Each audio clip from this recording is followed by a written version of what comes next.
Tapos makita ni Ma'am, nag-vlog. Yes, welcome back to my channel, Bright Morning Star. Good afternoon. Dito ako sa sa may tuktok siya ng Pasunangka. At magandang view, ayan may talisay pa dito, ayan Kaya yung mga hindi pa nakakita ng talisay, ito yun siya. Ayan, well known ito sa amin sa probinsya ng Romblon, yun ang talisay na yan. At yung bunga niyan, kinakain yan. Kaya yung mga nasa ibang bansa tulad ng Kuwait, USA, Saudi Arabia, Dubai, yung inyong napupuntahan lang ay yung mga matataas na building, tapos may park. Kami dito, talagang makikita mo yung sarap ng simoy ng hangin. Tingnan mo yan may mga pugon, tapos may puno, maraming mga bahay-bahay na nandyan sa may mga tabi-tabi ng puno ng kahoy, tapos ang presko ng hangin. Kaya kung kayo dyan, yung mga hindi pa nakapag-subscribe, please subscribe now and post the notification bell button para ma-update kayo sa bago naming vlog.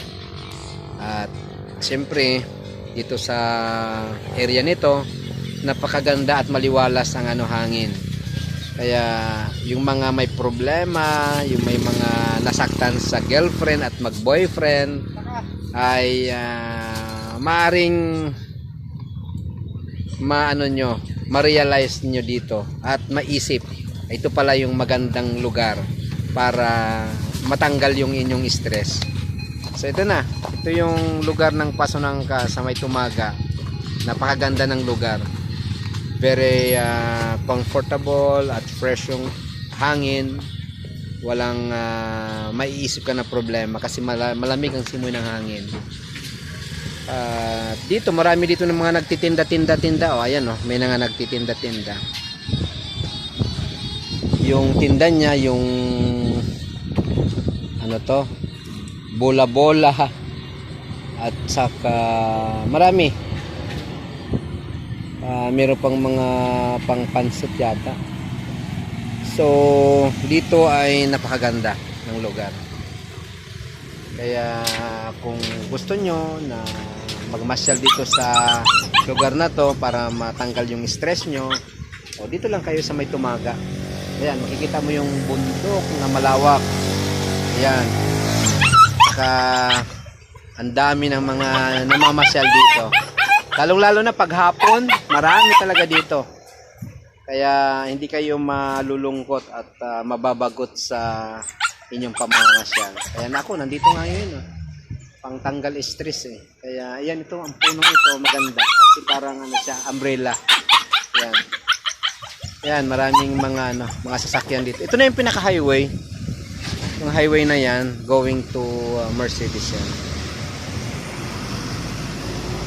Saka syempre, marami ka makikita dyan, mga kamuting kahoy, yung tinatawag nilang kamanting. Ayan, kamanting pala dito yan.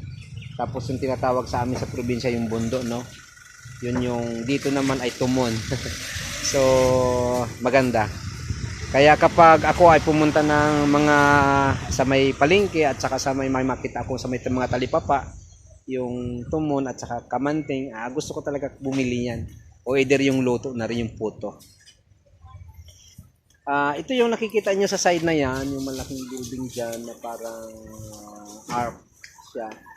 Yun yung yung ginawang headquarters ng mga police or military. Tapos andun naman yung grassland sa dulo. So kung gusto mo na mamasyal dyan sa hapon or sa umaga, pwede kayong pumunta dyan kasi may naman kalsada. Kaya masaya dito. Hindi ka di talaga malulungkot. Kaya sa mga hindi pa naka-subscribe sa aking vlog, paki-subscribe na rin po. At thank you for watching. Good afternoon to all of you. God bless.